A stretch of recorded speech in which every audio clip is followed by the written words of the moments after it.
So thank you for having me. I'll speak from the Shakti Leadership framework. This is a book that we wrote, Raj and I wrote in 2016. And essentially saying that there is a true power available in leadership to all human beings, which is not privilege-based power that's given to you from the outside, which you have to fight over each other for, but you can tap into from within, that call it the soul force, call it the inner self, whatever. If you can find that source of power, then you become an agent for what evolution wishes to bring forth.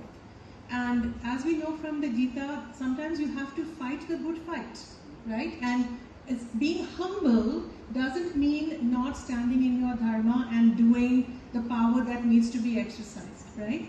So in one simple phrase, the summary of what does it mean to be a true Shakti leader, we say you have to become the wise fool of tough love. Okay? So there's a fourfold self inside all of us, and it maps onto wisdom, strength, harmony, and perfection. So the wise is the wisdom self, the Maheshwari energy. The fool is the playful, childlike, in a way the youngest of them, Mahasaraswati, which is that childlike innocence. Okay? The word fool is used in a very Sufi sense, in a very mystical sense. That level of innocence and humility that knows how to exercise that wisdom in a very pure way, right? Become the wise fool of tough love. Tough is that Kali energy. Draw your boundaries, fight the good fight, say no, don't accept the unacceptable.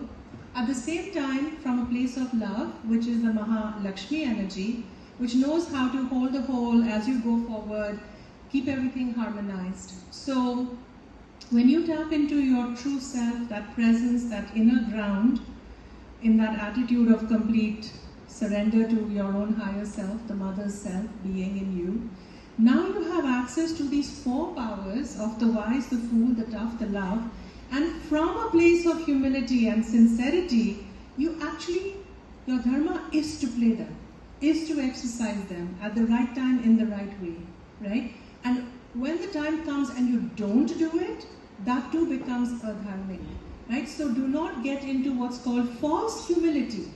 False humility is a different kind of ego, right? So sometimes you have to just own that power, but if you do it from that true place, then it is still a humble place, right?